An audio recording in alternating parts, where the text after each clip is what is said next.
Welcome to Inside Politics with Kevin Klein, Jeff Currier, and Royce Coop, where we break down the stories shaping our country.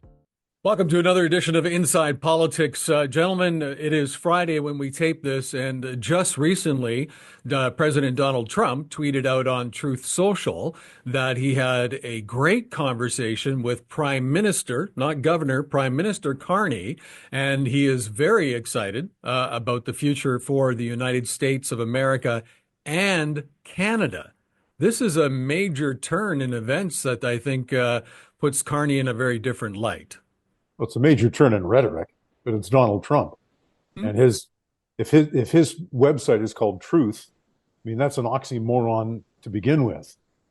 Why anybody in Canada or the United States, especially in Canada, would take anything Donald Trump says at face value is a mystery to me, because nothing he says can be taken at face value. Now, my concern about what he was saying is that it implies an endorsement of Mark Carney going into this election.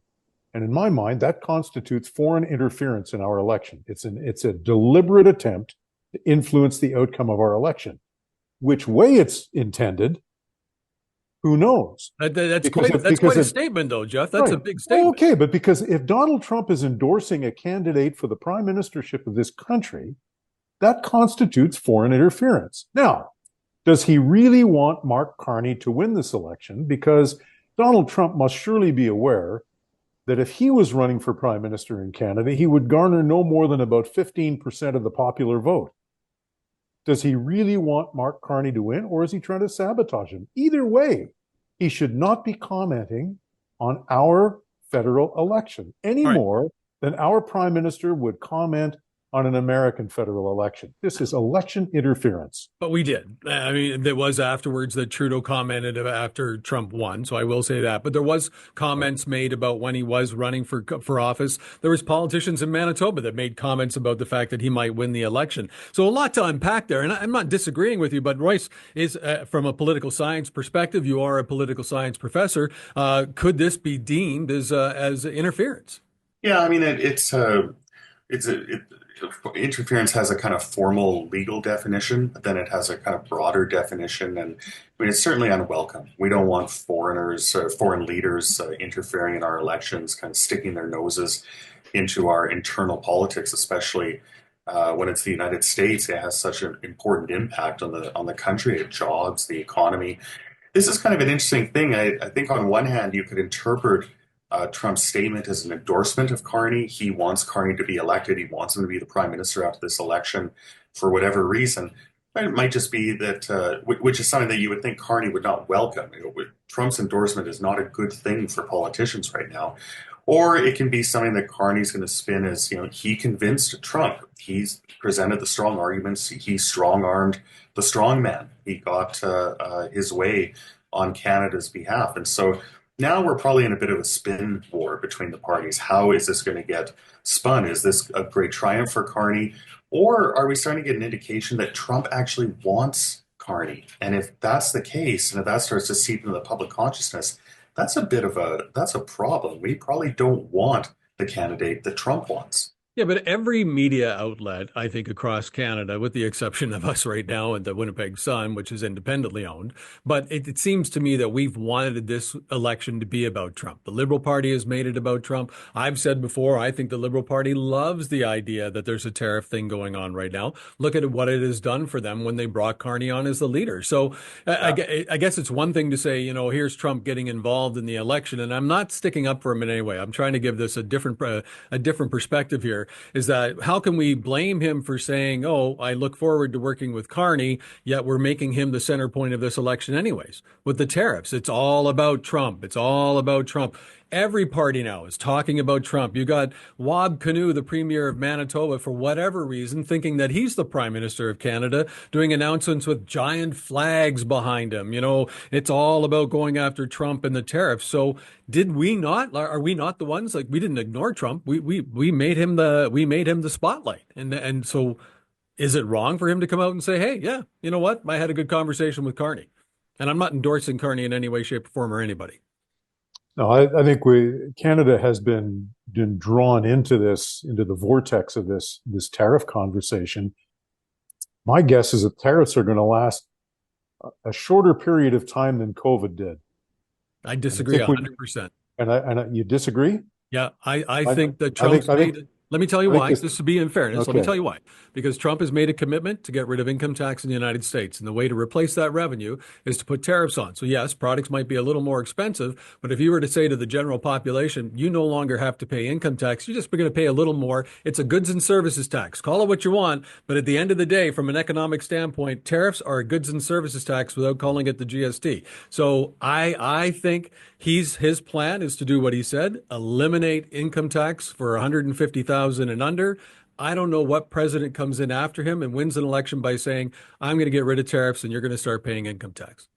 Well, tariffs generally don't work. We know that. Yeah. And you can't fool all of the people all of the time. And I think Canadians need to take a much longer view of this. Let's suppose you're right, Kevin, and the tariffs are going to be in place long term. How do we deal with that economically, internally then? How are we going to cope with that? And I think that's the longer view that we need to be taking. Donald Trump is going to be gone in less than 4 years. We know that. Even if the tariffs do hang around, okay, how do we deal with that then? How are we going to grow our economy internally? How do we change our trading patterns? To whom will we now turn to do most of our trading? I think that's the kind of stuff that we need to be hearing in this federal election campaign, not just who's going to get along with Donald or who's going to fight with Donald or who's going to win the tariff war with Donald. How are we going to cope with this then? If the tariffs go away, what do we do to grow our economy and reduce our national debt? If the tariffs stay in place, as you've suggested, Kevin, and they may well, what do we do about that? How do we run our economy? Who do we trade with? All of those questions need to be answered. And I think we're taking, when I say we, generally in Canada, we're taking a far too myopic view of this election campaign. Yeah, I agree 100%. We need to have bigger conversations, more difficult conversations about how we respond to this and how we should have preemptively responded to it over the last 10 years, these lost 10 years under a liberal government. You're saying we're obsessed with Trump. Yeah, I mean, if you watch the CBC, if you listen to liberal politicians, if you listen to some of the premiers, absolutely. But when we actually poll Canadians and ask them, what's your top priority in this election, it's actually not Trump and tariffs. It is the cost of living and the economy. It's inflation. Like, people are still concerned about those things. So there is an opportunity here, but yeah, we're getting it's just noise in your face all day long. Trump, Trump, tariffs, tariffs. It's kind of hard to see how we can even change the channel between now and election day in such a short campaign. But here's the reality, for me anyways, and I have a column in the Winnipeg Sun about this. You can see it on my website on X, where I talk about if you really want to get serious about what's happening and you really want to change and turn Canada around, you have to change the tax system in Canada. We tax businesses more than most countries. We're pushing business away. Look at how much we've lost in, investments over the years. Look at the capital investment in Canada has left in the hundreds of billions of dollars. That's where this starts. It doesn't start by walking around saying we're going to give a 15% tax cut to the lower income or middle income. That's meaningless to me. It really is. You have to change the entire tax structure. And I haven't heard any politician come forward and say, look, we have to get serious about this. If we want to live without the United States, and I think, Jeff, you asked all the right questions. That's what we should be talking about. And if we do want to do that, it's not about finding another trading partner. We're never going to find another trading partner as big as the United States for what we have and getting it to them cheap because it's right there. It's right across the fence. But we have to find a way to attract more business to Canada. We've lost so much business in the last 9 years. We've lost capital investment. We've lost. And all we're hearing from any of these political leaders right now in trying to get our vote is, a 15% tax cut here, a little tax cut there, the same old nonsense. We need real change right now. And I think it's going to have to come in our tax structure to get businesses back. Yeah, I agree with you on that point, Kevin. Since 2012, Canada has lost 5% of its head offices. Jeez. They've left the country. They've either merged or they've left the country.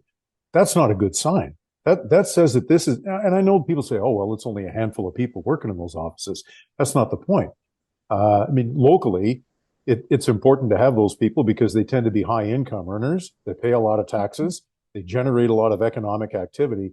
But as much as anything else, it's a sign that Canada is not seen as a place that is friendly to do business and grow the economy. And we've said this before.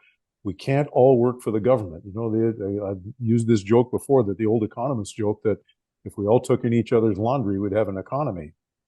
Right? But there's no growth there, right?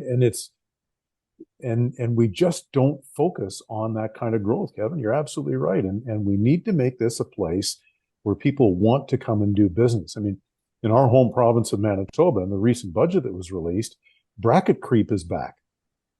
And that means essentially a tax increase for everybody. Everybody who's going to get a pay raise this year, you're getting a tax increase because your income is no longer going to be indexed to the cost of living and inflation. And by freezing those rates, the Manitoba government, the Canoe government, has imposed a new income tax on everybody in this province who gets a raise. And that's include all of the people in the public service, most of whom vote for the NDP. Well, they've just given you a tax increase. It's an unfriendly, it's a sign that we are unfriendly to business and to economic growth. Yeah. Yeah, we need to think about these things. There's really foundational problems with the Canadian economy that we need to address. You know, Canada made it for a very long time as a successful exporter. The hewers of wood and pumpers of water. I can't remember how that saying goes. That was predicated on the view that we would always have special access to the U.S. market. We would always be able to export to the U.S. And of course, you know, if you know anything about U.S. history, it's about once every couple of decades, the U.S. goes through a big well, maybe more than that, but they go through a big protectionist phase. And Canadian politicians, our leaders, should have known that this was coming eventually and start to safeguard us against that. And that might mean, you know, opening a country up to new export markets to the extent that's even possible. But there's other things that should be done. I agree that tax competitiveness is a big thing. We need more research and development in this country. There's all sorts of things. And these are the kinds of conversations that some premiers are having now. I agree that, you know, it's an election campaign, so you're going to get kind of silly discussions about things. But in the provinces, we're actually getting some really good discussions about how to transform the resource development, the Canadian economy to confront this new threat. Give me an example. There's new gold mine opening up in northern Manitoba. Gold mine's been announced 5 times. Yeah. No. So, you know, it's like, honestly, right? Like, let's be honest. It's been there for a while. It's been announced 5 times. You got the Canoe government. Several provinces have announced that they are going to be working in this direction. Now, we should have been doing it years ago. And I think you've made that point before, Kevin, that exploiting our natural resources is something that should have been done a long time ago to a greater extent. Certainly here in Manitoba, we've dropped the ball big time. Every successive government in this province has failed our mining sector, and we should be a prosperous province thanks to our mining sector, and we're just not. Well, and what did Wabkanoon do? I mean, they made an announcement. I think it was Minister Moses made an announcement in front of the whole mining community in Manitoba that we're going to spend $1.5 million outside Canada, probably in the United States, and try to attract investment into the mining here in Manitoba, to a room filled with people who are waiting to get permits to begin mining. So why are you putting the money there? I'm not going to beat him up for that because he took action. That's fine, Premier. But at the end of the day, you are in a room with hundreds of people that are ready to go. So why wasn't your announcement is we're going to spend $1.5 million here locally to get those permits done in the next 30 days so you can start? We know that the CO Silica project, right? That's worth hundreds and hundreds of millions of dollars. They're not talking about that. Could it be done right? Can we find a different way? I think there is a way. I mean, I was involved as the environment minister. I was one who didn't approve it right away. But I mean, there are ways there. I find that. And I didn't mean to cut you off, Royce, but I mean, what I'm hearing from premiers is talk. I'm not seeing anything. Like we're spending millions, the Canadian government's spending millions on billboards in the United States to say tariffs are bad. They don't care. They're not going to Yeah, change his mind. Yeah, I haven't been a big fan of Doug Ford. I think that some of the announcements that we've seen from the Premier of Nova Scotia, even from BC, there's been some good and bad stuff coming out of there. But really, in Canada, we need to change our whole mentality about natural resource, about the economic development. You take CO Silica, for a very long time, well, for at least a decade in this country, we've had the view that these sorts of things are nice to have. They're not need to have. And, they can be overruled on the basis of environmental concerns. Well, they're not nice to have. They're need to have. We need to have these projects. We need to have these developments. And the onus should be on our leaders to figure out how to make them work. And that's what Trump is showing us, is that we need to have these things in place for the future. And I boy, can tell you that you want to make I our have. First Nations more prosperous. Yeah. If you want to make Manitoba's First Nations more prosperous, that's the best path. I mean, another casino is not the best way to do it. Right? Let's get people to work and working on our natural resource sector. Well, I mean, we have to be honest too that they've already drilled in that area for sand, and they have sand sitting there that they've drilled that was done through the in the past years, and it's sitting there, and apparently it's like $7 to $10 million US worth of sand sitting in a pile blowing away because the government of Manitoba won't let them sell it. So there's a concern there, right? I mean, let's start looking at that kind of stuff. But when we talked about the premiers doing stuff, I want to mention this to you because it really bothers me, and I'm probably going to get beat up for this, but I don't care. Daniel Smith is getting smacked around. That's a bad term to use, especially because I lost my mom to domestic violence. But she is getting beat up in the media and by the left for talking to Donald Trump, trying to be democratic, trying to take a more cordial approach. And she's being vilified. But Carney has a conversation with him, and he's made out to be a hero. How do they justify this? Well, you can't. It's there. We know there's a great amount of media bias towards Danielle Smith.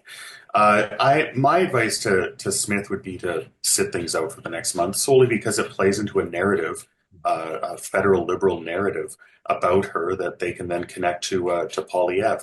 But yeah, it's absolutely a double standard. I think Smith is doing what she should be doing for her province, but on a purely political basis, I would back off if I was her. Yeah, a federal election campaign is not a time for premiers or provincial politicians to be weighing in or taking sides. Gary Dewar was the smart guy in those days when a federal election would come along and everybody would say, well, who are you supporting? He said, look, I'm going to have to work with whoever is on Sussex Drive. Well, of course, it's not Sussex Drive anymore, whatever's going to happen to that place. But whoever is in government in Ottawa, I'm going to have to work with.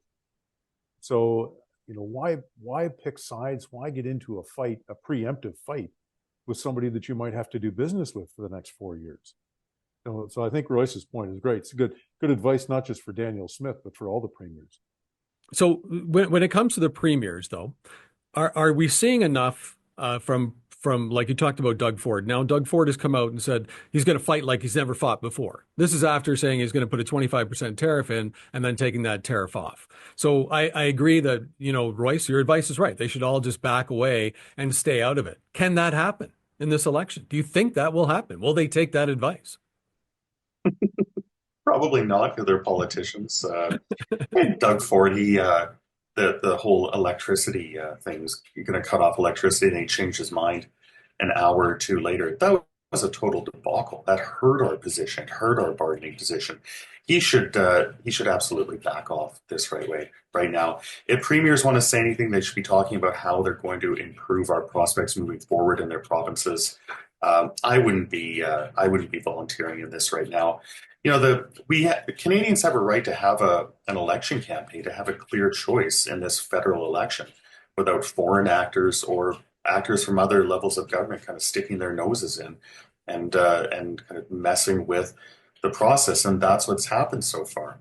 All right, is it too late for the narrative to become more clear, or is the noise about Mark Carney being popular with Donald Trump, or Mark Carney's popularity coming really out of nowhere? Is it too late? Has this been decided? I mean, we're still a month away, and of course, as we know in politics, a month can be a very long time. a month ago, it looked like Pierre Poilievre was going to waltz into power. Yeah. Things Yeah. can change in a hurry.